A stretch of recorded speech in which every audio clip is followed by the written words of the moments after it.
Alien एक ऐसा topic जिसे सुनकर हर किसी के मन में सवाल आता है। क्या एलियन सच में होते हैं? वो कैसे दिखते होंगे? क्या उनकी टेक्नोलॉजी हमसे ज्यादा एडवांस होगी? क्या एलियन पहले कभी पृथ्वी पर आ चुके हैं? लेकिन बहुत से लोगों का यह भी मानना है कि जीवन की शुरुआत केवल पृथ्वी में ही हुई है। तो आप ये इमेजिन करो कि हमारे ऑब्जर्वेबल यूनिवर्स में 200 अरब गैलेक्सीज हैं और हर गैलेक्सी में लगभग 100 अरब स्टार्स हैं। तो अगर हम ये मान लें कि हर स्टार के चक्कर लगाने वाला एक प्लैनेट है, तो हमारे ऑब्जर्वेबल यूनिवर्स में लगभग इतने प्लैनेट्स होंगे। तो क्या ऐसा पॉसिबल है कि इन अरबों खरबों प्लैनेट्स में केवल हमारी पृथ्वी में ही जीवन की शुरुआत हुई हो? दशकों से पृथ्वी के बाहर लाइफ की खोज करना वैज्ञानिकों का मेजर ऑब्जेक्टिव रहा है और हो सकता है कि हाल ही में नासा के जेम्स वेब स्पेस टेलीस्कोप ने वो बड़ी डिस्कवरी कर ली है। पृथ्वी से 120 लाइट ईयर दूर एक स्टार के हैबिटेबल जोन में मौजूद एक प्लैनेट जिसका नाम है K218b। इस एक्सोप्लैनेट का यूनिक कैरेक्टरिस्टिक बहुत समय से वैज्ञानिकों को अपनी तरफ आकर्षित कर रहा था। 2015 में जब इस एक्सोप्लैनेट को खोजा गया, तब वैज्ञानिकों ने यहां वाटर वेपर की भी खोज की थी। तभी से वैज्ञानिक इस प्लैनेट के बारे में और डिटेल में जानना चाहते थे और जब जेम्स वेब स्पेस टेलीस्कोप को लॉन्च किया गया, तब K218b स्टडी के लिए वैज्ञानिकों का फेवरेट कैंडिडेट था। यहां के रीसेंट ऑब्जर्वेशन से इसके एटमॉस्फेयर में कुछ अजीब चीजें मिली, जैसे वहां मीथेन के होने की जानकारी मिली, जो थियोरेटिकली देखा जाए जो लाइफ के होने को इंडिकेट करता है, और वहां कार्बन डाइऑक्साइड के होने की भी जानकारी मिली, लेकिन वहां कार्बन मोनोऑक्साइड का कोई इंडिकेशन नहीं मिला। यह पृथ्वी के एटमॉस्फेयर से बहुत मिलता है, लेकिन सबसे बड़ी खोज थी वहां डाइमेथिल सल्फाइड या DMS का डिटेक्ट होना। यह एक जहरीली गैस है जो यहां पृथ्वी पर समुद्र में पाए जाने वाले कुछ आल्गे प्रोड्यूस करते हैं। अगर यह कंफर्म हो जाता है तो यह किसी दूसरे प्लैनेट पर लाइफ का डायरेक्ट डिटेक्शन होगा। जेम्स वेब स्पेस टेलीस्कोप के डेंसिटी डेटा से यह पता चला कि K218b में बहुत बड़ा ओशन और थिक हाइड्रोजन एटमॉस्फेयर हो सकता है, जिसके कारण यहां का पानी पृथ्वी के पानी से थोड़ा ज्यादा गर्म होगा। तो ये एक्सोप्लैनेट सुपर अर्थ और सब नेपच्यून के बीच की कैटेगरी में आता है।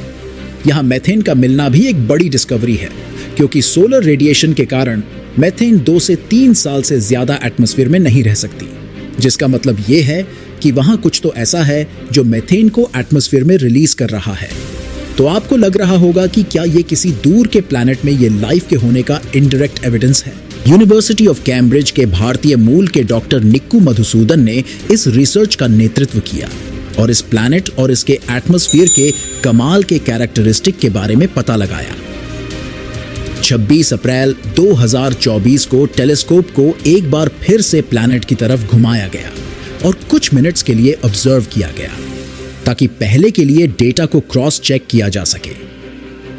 और अगर वहां DMS का होना कंफर्म हो गया, तो यह उस प्लैनेट पर लाइफ के होने का बड़ा एविडेंस हो सकता है। यहां इंटरेस्टिंग बात यह है कि वैज्ञानिक अब तक यह नहीं प्रूव कर पाए हैं कि DMS जीवित प्राणियों के एब्सेंस में भी प्रोड्यूस हो सकती है। रिसर्चर्स अपने ऑब्जर्वेशंस को लेकर बहुत ज्यादा कॉन्फिडेंट हैं कि K218b के एटमॉस्फेयर में DNS है। नासा और वॉशिंगटन यूनिवर्सिटी के रिसर्चर्स की टीम ने इसे समझने के लिए जेम्स वेब स्पेस टेलीस्कोप के डेटा का यूज करके 2 मॉडल तैयार किए। पहला मॉडल है रॉकी प्लैनेट, जिसके सरफेस में ओशन है और जिसमें लाइफ है और लाइफ नहीं है। दूसरा सेट है गैशियस प्लैनेट, जिसमें ना कोई सरफेस है और ना लाइफ। दोनों मॉडल ने प्लैनेट के होस्ट स्टार के से आने वाले फोटॉन से प्लैनेट के एटमॉस्फेयर में होने वाले केमिकल रिएक्शन और एक्सोप्लैनेट के क्लाइमेट से K218b की फोटोकेमिस्ट्री को प्रिडिक्ट किया। तो टीम ने पाया कि K218b एक लाइफलेस वाटर वर्ल्ड होगा, ऐसी कोई संभावना नहीं है। Simple methane producing organism planet के एटमॉस्फेयर में मौजूद मीथेन का रीजन हो सकते हैं, और गैस से बने एक्सोप्लैनेट वाला लाइफलेस मॉडल भी जेम्स वेब स्पेस टेलीस्कोप के डेटा में फिट होता है। ऐसे में दोनों मॉडल्स में चैलेंजेस हैं। ओशन प्लैनेट में हमें उसके एटमॉस्फेयर में मौजूद लाइफ को समझने के लिए वहां के टेम्परेचर, ग्रीन हाउस इफेक्ट को भी समझना होगा। तो रिसर्चर्स की टीम ने यह सजेस्ट किया कि सबसे पहले प्लैनेट के टेम्परेचर का पता लगाकर ये पता लगाया जाए कि वहां लाइफ को पनपने के लिए ओशन मौजूद है या नहीं, तो दोनों मॉडल के 218b के स्पेक्ट्रम में परफेक्टली फिट नहीं होते। फ्यूचर में जेम्स वेब स्पेस टेलीस्कोप के डेटा से हमें दो चीजें पता चल सकती है। पहला, प्लैनेट में अमोनिया का डिटेक्शन, जिसका मतलब है कि प्लैनेट गैसियस प्लैनेट है, और दूसरा DMS का डिटेक्शन, जिसका मतलब है कि ये प्लैनेट रहने लायक है। तो आपको क्या लगता है, K218b वाटर वर्ल्ड है या फिर गैस जायंट? कमेंट करके हमें बताएं। तो चलिए एक नए एक्सो प्लैनेट पर, ऐसा प्लैनेट आपने आज तक नहीं देखा होगा। ये प्लैनेट नर्क की तरह है। ये प्लैनेट अपने पैरेंट स्टार के बहुत करीब से चक्कर लगाता है, जिससे इसका टेम्परेचर इतना ज्यादा हो जाता है जो लेड को भी भाप में बदल सकता है। 2013 में खोजे गए इस एक्सो प्लैनेट का नाम है WASP 76b, जो अपने पैरेंट स्टार के 4.8 करोड़ किलोमीटर दूर से चक्कर लगा रहा है। इसका मतलब ये है कि ये प्लैनेट और इसके पैरेंट स्टार के बीच का डिस्टेंस मर्क्यूरी और सन के बीच के डिस्टेंस से भी कम है। तो आप इमेजिन कर सकते हैं कि ये कितना गर्म होगा। इसका पैरेंट स्टार WASP 76 एक yellow white main sequence star है, जो हमारे सन से 1.5 टाइम्स बड़ा है। अगर हम कभी WASP 76b तक पहुंच पाएं, जो हमसे 637 लाइट ईयर दूर है, तो वहां हमें क्या देखने मिलेगा? ये एक गैस जायंट है जो अपने पेरेंट स्टार के साथ टाइडली लॉक है, जिसका मतलब ये है कि इसका एक साइड हमेशा स्टार की तरफ होता है और इसके दूसरी तरफ अंधेरा होता है।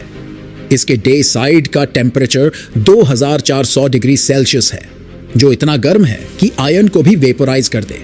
हाँ, यहाँ आयरन हीट के कारण गैस में बदल जाता है, लेकिन यहाँ एक ट्विस्ट है। डे साइड की हीट से आयरन वेपर में बदल जाता है और यहाँ की बहुत तेज चलने वाली विंड्स इसे नाइट साइड में ले जाती है, जहाँ ये आयरन वेपर कंडेंस होकर लिक्विड फॉर्म में बदल जाता है और यहाँ लिक्विड आयरन की बारिश होती है। इस बारिश के कारण एस्ट्रोनॉमर्स ने प्लैनेट के एटमॉस्फेयर में एक फिनोमेनन को ऑब्जर्व किया जिसे कहा जाता है ग्लोरी। ये रेनबो के जैसा इफेक्ट है जिसमें कलरफुल लाइट की कंसेंट्रिक रिंग्स होती है। ये फिनोमेनन एक बार वीनस में भी ऑब्जर्व किया गया है। तो अगर इस वीडियो से आपको अंतरिक्ष के बारे में कुछ नया जानने को मिला, तो वीडियो को लाइक, शेयर और कमेंट करना ना भूलें। और ऐसी ही और इंटरेस्टिंग वीडियोस के लिए चैनल को सब्सक्राइब कर लें। तो मिलते हैं ऐसी ही मजेदार और इंटरेस्टिंग अगली वीडियो में।